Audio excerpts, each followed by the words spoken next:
Subscribe करें ओम sacred ज्ञान को, साथ ही बेल आइकन को भी प्रेस करें ताकि हमारी कोई भी वीडियो आपसे मिस ना हो।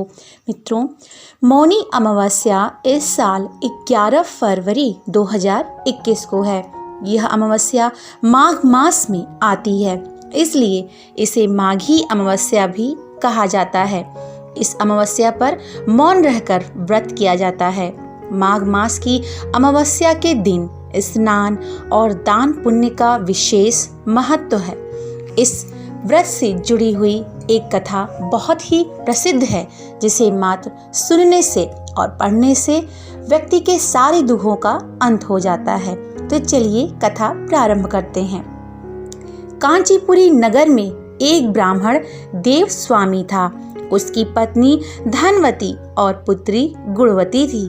ब्राह्मण के 7 पुत्र भी थे। देवस्वामी ने सभी पुत्रों का विवाह करने के बाद पुत्री के विवाह के लिए योग्य वर की तलाश के लिए अपने बड़े बेटे को नगर से बाहर भेज दिया।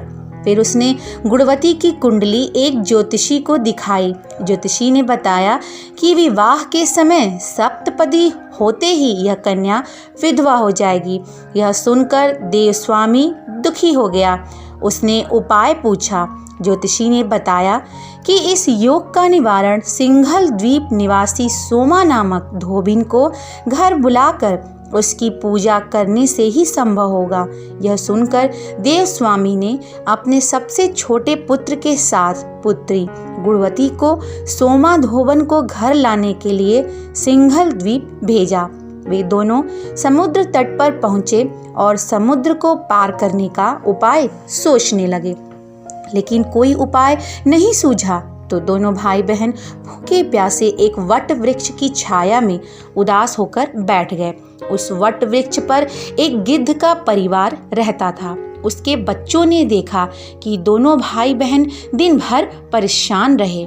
जब शाम को गिद्धों की माँ अपने बच्चों के लिए कुछ भोजन लेकर आई और उन्हें खिलाने लगी, तो उन बच्चों ने कुछ नहीं खाया और वृक्ष के नीचे बैठे भाई बहन की बात बताई। बच्चों की बातें सुनकर गिद्धिन को दया आ गई। उसने दोनों भाई बहन के पास जाकर कहा कि तुम दोनों की इच्छा उसे पता है, तुम दोनों भोजन कर लो।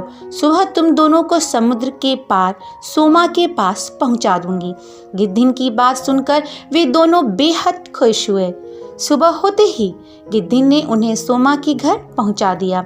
फिर वे सोमा धोबिन को घर लेकर आए और उसकी पूजा की, जिसके बाद ब्राह्मण देव स्वामी की पुत्री का विवाह हुआ।